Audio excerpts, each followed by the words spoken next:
céu. Encontrei o povo que corre das suas veias, o sangue do cordeiro. E vi aqui alguém dizendo: eu quero ser fiel até o fim. E alguém dizendo aqui: volta logo, Jesus, o céu é a minha morada. É o céu, é a tua morada.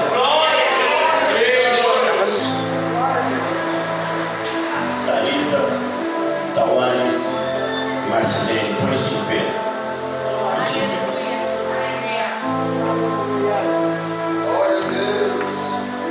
Esses são os tesouros que Deus colocou na minha vida.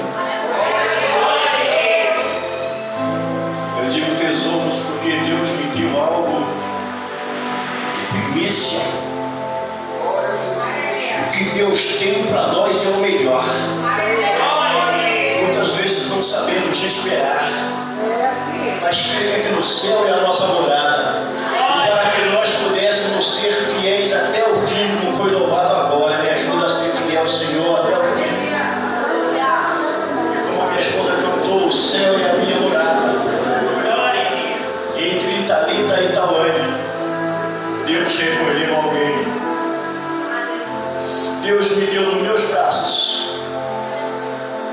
E nos meus braços Deus o tomou para si por 2 anos. Porque Deus sabia que na nossa caminhada nós poderíamos ter uma trajetória difícil e poderíamos escorregar e desviar-se para o mundo. Mas aqui tem uma palavra que aquele que permanecer fiel até o fim tornará a pena os seus erros. E Deus então recolheu nos meus braços aquilo que eu mais tinha de precioso, que era um menino homem. Deus o tomou para si, para que dissesse assim no meu coração: tu quer vê-lo de novo? Permaneça firme até o fim, porque quando tu chegar aqui, eu te entregarei novamente. Para sempre. Então muitas vezes Deus faz algo na nossa vida que nós não conseguimos compreender. Mas uma coisa eu digo para ti nesta noite, igreja: permaneça firme e fiel até o fim, porque vocês terão a face do vosso Redentor. Não é fácil ministrar até aqui o louvor, tudo que correu bem. Mas quando chega nesse momento a gente treme, as pernas batem no pandeiro, porque na presença do Deus Todo-Poderoso toda a carne treme. E é nessa hora que nós temos que estar fortes. Porque Paulo nos ensina: quando eu penso que eu estou forte, é que eu estou fraco. Mas quando estamos fracos é porque Ele está nos fortalecendo. Então nunca entre aqui como um super-herói, mas entre sempre como alguém que veio renovar as suas forças. Eu quero que os irmãos abram a Bíblia no livro de Juízes. Se eu conseguir ministrar, eu espero que essa palavra entre profundamente no seu coração. Porque quando nós viemos à casa do Senhor Jesus para o adorar, nós viemos com 2 condições. Eu espero que a sua seja melhor. Eu quero nessa noite estar trazendo para os irmãos que nós temos o culto que é preparado e nós temos um culto improvisado. Aí eu quero pedir a ti nesta noite que medite como você veio nesta noite se apresentar diante de Deus. Pastor, o que é o culto preparado e o que é o culto improvisado? O culto improvisado é aquele que quando você sai da sua casa, você não sabe nem o que você vai fazer. Você apenas põe uma roupa e vem. E aí, no caminho você já vem pensando: se o irmão tal não cantar, eu não vou glorificar. Se o irmão tal não pregar, eu não vou dar glória a Deus. Dependendo de como for, vou me assentar e ficar quietinho, nem de mal nem nada. Aí eu vou dizer para ti nessa noite: se você entrar aqui dessa maneira, você vai sair vazio. Mas já percebi que vocês entraram aqui com um culto preparado. Eu já senti no meu coração que você preparou algo. Porque aquele que sai da sua casa com um culto preparado, ele já no banho, ele já começa a glorificar, ele já começa a sentir a presença de Deus lá, porque é lá que começa o seu culto, é lá que começa o nosso culto de adoração a Deus. E aí você vem pensando, chega lá, eu vou dar o meu melhor, não importa quem canta, não importa quem prega, não importa se vai atropelar na leitura, não importa se vai desafinar, o que importa é que eu vou dar o meu melhor para Deus. Eu creio que você já entrou aqui nessa noite dando o seu melhor para Deus. Eu estou ouvindo glória, estou ouvindo aleluia. Esse irmão, quando mexia, ele entrava na música, ele entrava na melodia, eu sentia a presença de Deus em cada louvor que foi ministrado no seu tempo. Então nós devemos aprender, quando formos cultuar a Deus, lembrar que o nosso culto começa em nossa casa e nós temos que preparar o nosso culto já com o nosso incensário todo administrado e preparado para Deus. Caim e Abel prestavam seus cultos a Deus, mas quando eles ministravam, alguém preparava um culto e Deus recebia. O outro ia de qualquer maneira ministrar um culto e Deus não aceitava.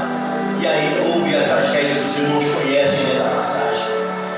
Mas eu queria estar lendo com os irmãos aqui em Juízes, no seu capítulo de número 6, a partir do versículo número 11. Os irmãos vão achando aí. 6, 11. Começar do versículo 11.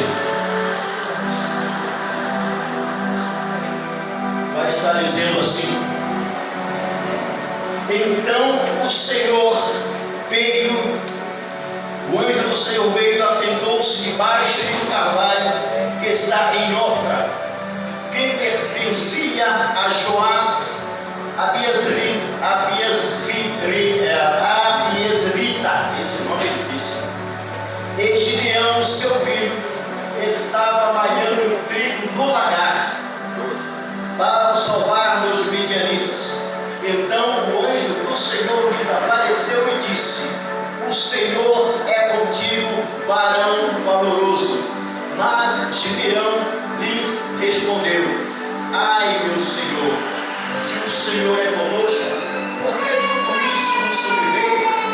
E que é feito de todas as maravilhas que o nossos pais nos contaram, dizendo: não nos fez o Senhor subir do Egito? Porém agora o Senhor nos desamparou, porque nos deu na mão dos midianitas. E então o Senhor olhou para ele e disse: vai nessa tua força e livra Israel das mãos dos midianitas. Porventura não te enviei eu? E disse ele: ai, Senhor meu,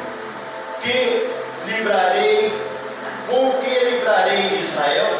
Eis que minha família é a mais pobre em Manassés e eu o menor na casa do meu pai. E o Senhor lhe disse: porquanto eu hei de ser contigo, e tu ferirás os medianitas como se fossem um só homem. Amém? Louvado seja Deus. Aqui nós vemos uma passagem que vai estar nos relatando que Gideão, o filho de Joás, estava agora no lagar malhando trigo. Nós sabemos que quando fala em trigo, louvado seja o nome do Senhor Jesus, quando se fala em trigo, nós lembramos do pão, lembramos que o pão é o que alimenta. Louvado seja Deus, nos sacia a fome. Pão nos traz uma comunhão com Deus. O pão é aquilo que representa o corpo de Cristo. E quando se fala em lagar, nós lembramos do vinho. O vinho lembra e representa o sangue de Jesus que nos purifica de todo pecado. Então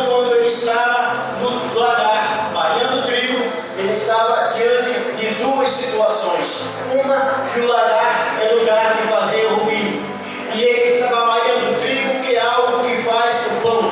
Enquanto ele fazia este ato, lá dos céus alguém olhava e via um homem valoroso, um homem valente, que estava preocupado em angariar o trigo para sustentar a sua família. E quando nós nos posicionamos, nos preocupando em entrar na presença de Deus para invocar a Ele, para que guarde a nossa família, com certeza lá no céu Ele vai dar glória e vai enviar o anjo para vir ao teu encontro, para te guardar, para te proteger e para suceder que você se dê bem na tua vida. O pão, quando você participa do pão no ato da ceia, você está participando em um ato representativo, simbólico do corpo de Jesus Cristo, quando ele disse que aquele que não comer da sua carne não tem parte com ele, e aquele que não beber do seu sangue também não, porque é o sangue de Jesus que nos purifica de todo pecado. E aí começa a desenrolar agora a nossa mensagem, a nossa pregação, a nossa palavra, mediante ao que nós vamos estar discorrendo nesta noite, naquilo por qual Deus vai preparar para nós. Gideão estava numa situação, de repente o anjo aparece a ele e diz: vai nessa tua força, homem valente.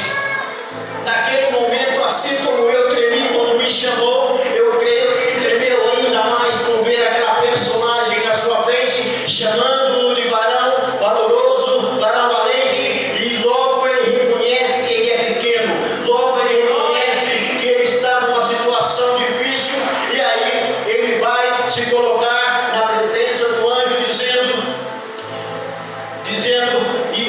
ai Senhor meu, com que livrarei a Israel? Eis que a minha família é a menor e mais pobre de Manassés. Mas deixa eu te falar uma coisa para você. Louvado seja o nome do Senhor Jesus. Ele estava numa condição, mas nessa condição Deus olhava para ele.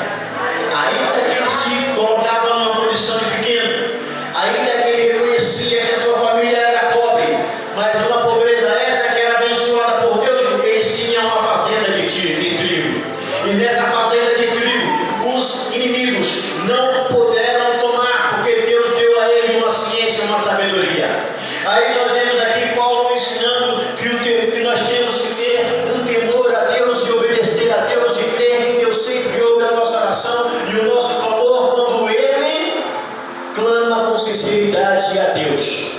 Aí eu vou te falar, Paulo, antes de ser quem ele é em Coríntios, aos Efésios, aos Romanos, ele era um perseguidor da igreja.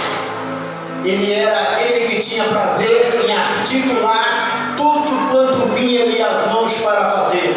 Mas eu quero te dizer uma coisa, Paulo, quando ele era pequeno, Paulo na sua infância, na sua adolescência, ele assentava-se aos pés de doutores para poder aprender a ser doutor.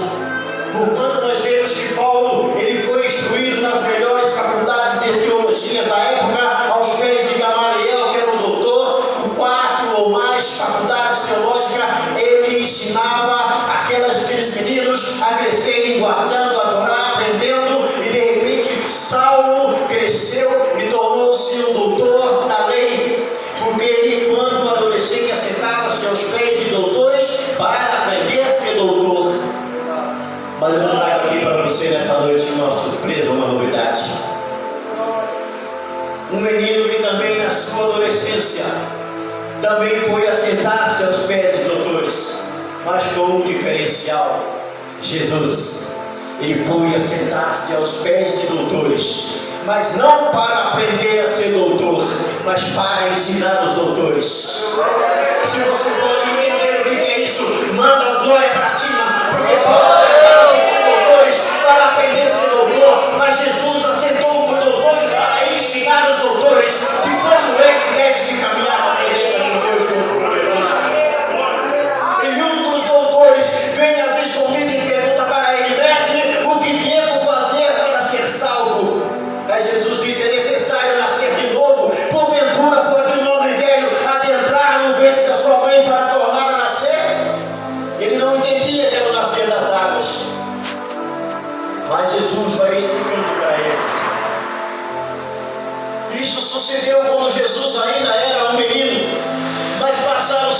anos, pastor Ezequiel, meus queridos irmãos.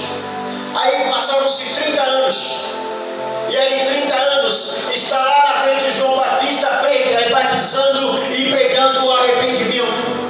E João está dizendo para aqueles povo que está chegando a ele: eu vos batizo com água, mas vem aí um que vos batizará com fogo e com o Espírito Santo. Esse eu não sou digno nem de desatar as suas sandálias. Mas acontece o imprevisto. Quando João está batizando, quando João está descendo aquelas pessoas nas águas, agora vem se aproximando Jesus, e João acabara de dizer: vem aí um que vos batizará com fogo e com o Espírito Santo. De repente Jesus aparece e se aproxima. João agora olha aflito, com seus olhos atentos em Jesus. Ele para, o Espírito Santo faz a conexão. Eis aí o Cordeiro de Deus que tira o pecado do mundo. João olha, João identifica e João fica atônito. E Jesus desce à beira do rio e diz: João, é necessário que tu me batiza. Agora que eu vou fazer uma conjecturação. O que João acabou de pregar para aquele povo? Aí vem um cujo não sou digno nem de desatar as suas sandálias. Mas de repente Jesus chega e fala: ei João, eu preciso me batizar. E aí João vai dizer assim: Senhor, mas eu que careço ser batizado por ti, tu vem a mim. E aí Jesus diz para ele: é tu que foi escolhido. Há uma necessidade que a Escritura se cumpra. Aí eu trago para os dias de hoje, porque o tempo é curto, eu trago para os dias de hoje em que Jesus vai estar dizendo assim: olha, é necessário que se cumpra a palavra, é necessário que eu desça as águas do batismo. E na realidade, quando Jesus desce as águas do batismo e levanta, a pomba desce como símbolo do Espírito Santo sobre a vida de Jesus. E agora Jesus sai caminhando e João diz: a ele deveis seguir. E Jesus está dizendo aqui nessa noite: não importa se a tua família é pequena, não importa se tu é pequeno, o que importa é que tu foi escolhido. Ah, mas eu não sei cantar, mas foi tu que foi escolhido. Eu não sei pregar, mas foi tu que foi escolhido. Eu não sei fazer visitação, mas foi tu que foi escolhido e foi capacitado para fazer esse ministério que Deus te chamou. E Ele não vai escolher capacitado, mas Ele vai capacitar a todos quanto Ele escolhe. Gideão estava malhando trigo no lagar. E Gideão agora, quando o anjo chega, ele fala: eu sou o menor, não tem problema, Gideão, mas foi tu quem foi escolhido. Mas a minha família é pobre, mas foi a tua quem foi escolhido. Pastor, eu não sei cantar, mas foi tu quem foi escolhido. O meu dízimo é pequeno, mas foi tu quem foi escolhido. Eu não tenho aqui hoje, eu não tenho oferta, mas foi tu quem foi escolhido e que foi trazido aqui para dar a Ele o seu melhor culto. Porque você já preparou na tua casa o teu culto. Você não veio pregar um culto aleatório. Você veio na presença de Deus Todo-Poderoso. E como já foi falado aqui, você que entrou nessa noite pela primeira vez, está no melhor lugar, porque você está na presença do Deus Todo-Poderoso. E cada vez que nós chegamos na presença desse Deus, algo tem que acontecer na nossa vida. Algo muda, algo se transforma, tudo se renova. Eu não vi o seu rosto quando você entrou aqui pela primeira vez, mas saiba, nunca mais a sua vida será a mesma. A partir de hoje tudo muda. A partir de hoje tudo se transforma. Porque quem já pisou no Santo dos Santos em outro lugar não consegue viver. Quem já pisou o Santo dos Santos em outro lugar não consegue viver. E hoje você pisou no Santo dos Santos.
nos tira do mundo e traz para dentro da igreja é o separado por Deus. O separado por Deus, Deus dá uma olhada assim no mundo e separa e traz para dentro da congregação. Então, minha querida, você que louvou a Deus aqui nessa noite, Deus fez a primeira separação, trouxe o seu filho para dentro. Não te preocupes, não te preocupes, não te preocupes, porque agora está nas mãos do Altíssimo. Ele fez a primeira separação, mas existe uma diferença entre separado por Deus e separado para Deus. Separado por Deus, ele dá aquela olhadinha e fala: vou separar esse povo para me adorar. Mas o separado para Deus é diferente. O separado para Deus é aquele que vai estar sendo guardado exclusivamente por Deus. Deus vai dizer para o separado para Deus, Deus vai estar olhando para ele e vai estar caminhando com ele e dando força a ele para ele resistir. E cada vez que ele resiste uma tentação, Deus dá um crédito para ele. Resistiu para não praticar o pecado, outro crédito para ele. É algo que se conquista com o tempo. Você vai conseguir ser separado para Deus é com o tempo. Se você que não foi separado para Deus, espere, não fale nos cultos, persevera, ajude o seu pastor em jejum e oração e saiba que vai chegar o tempo de ser separado para Deus. Eu quero fazer uma comparação aqui. Quando nós estamos desempregados e nós almejamos entrar numa firma grande, uma multinacional, esperamos agora a seleção de pessoal. De repente você entrega sua carteira ou entrega o seu currículo, aí você é chamado para adentrar na empresa. Você foi separado para adentrar na empresa.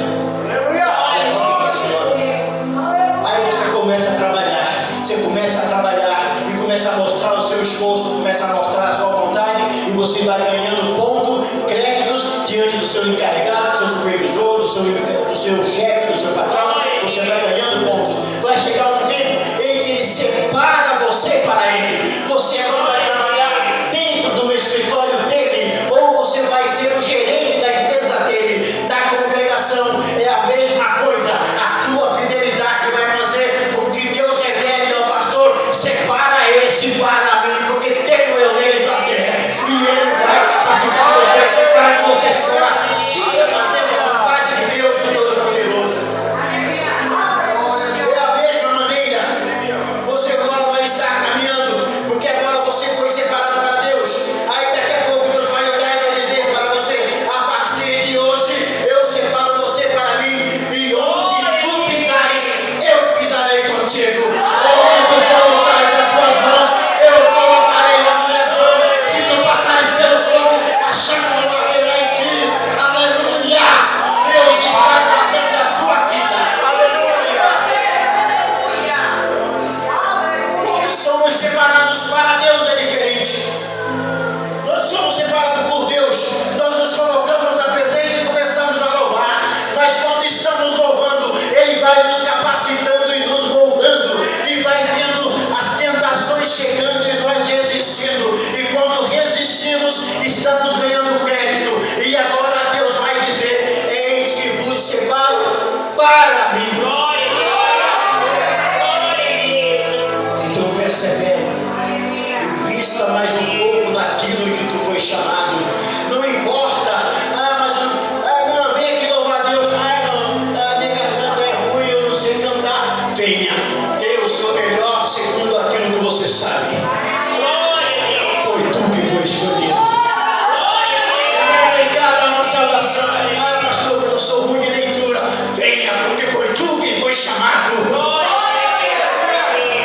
Aleluia. Ajude o seu pastor a crescer. Ajude a angariar almas para o reino dos céus.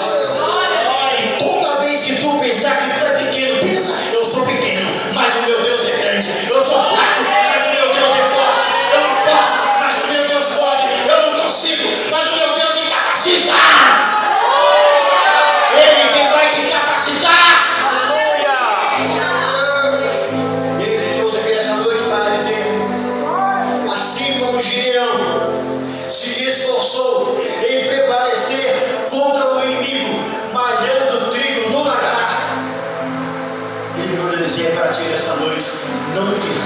de malhar no teu trigo. Não importa a condição em que você está malhando, vá malhando o trigo. Ele está te contemplando. E te trouxe nesta noite para dizer: eu continuo te olhando. Eu te separei para mim. Eu te separei do mundo. E agora eu quero cuidar de ti. Eu quero somente cuidar de ti. Permaneça na presença de Deus e deixa Deus fazer a obra. Amém, meu Deus? Louvado seja Deus. Uma outra ocasião, um outro tempo, a gente volta e vai pedir a Deus graça para ministrar, quem sabe, uma outra mensagem de poder, de bênção. Mas uma coisa é certa: não desista. Gideão não desistiu.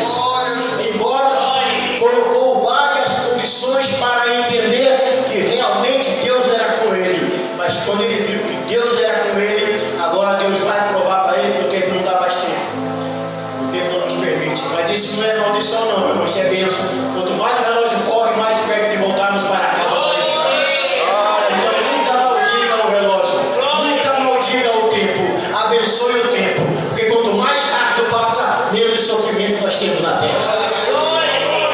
Mas aí a palavra vai dizer que Deus começa a ensinar a Gideão que não é com multidão que devemos caminhar. Às vezes é necessário caminhar com a minoria, porque quando estamos com a minoria, a nossa confiança está depositada toda nele. Toda nele. Toda nele. Deposite a tua confiança toda nele e deixa ele cuidar da tua vida. Amém? Deixa a sua cuidar em nome de Jesus.